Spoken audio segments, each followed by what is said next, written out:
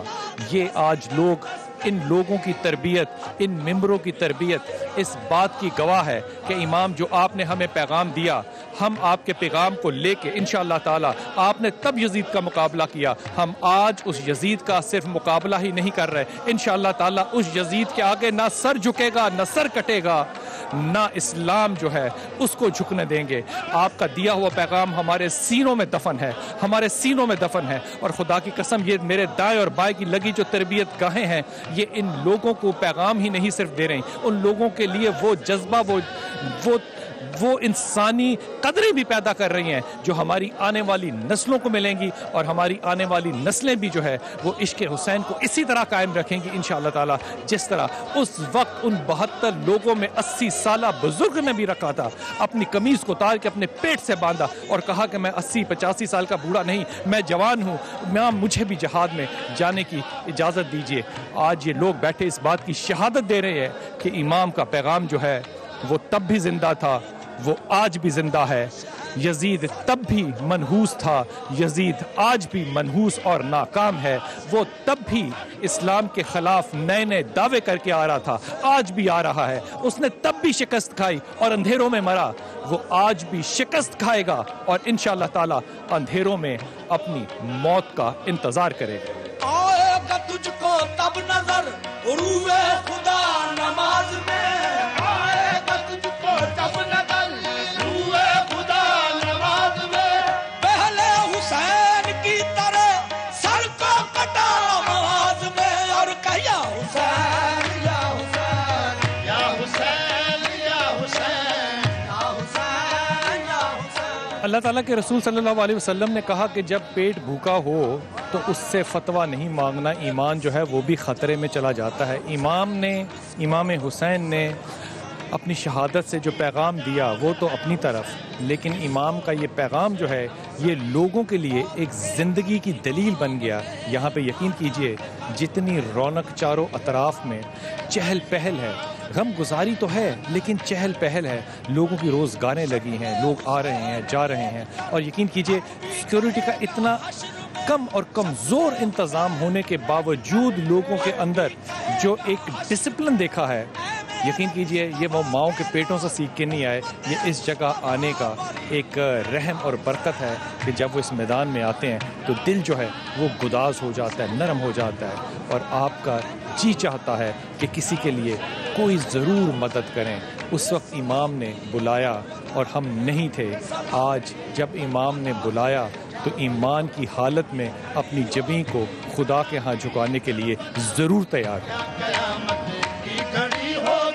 سلامی کربلا میں کیا قیامت کی گھڑی ہوگی، سلامی کربلا میں کیا قیامت کی گھڑی ہوگی، سلامی کربلا میں کیا قیامت کی گھڑی ہوگی،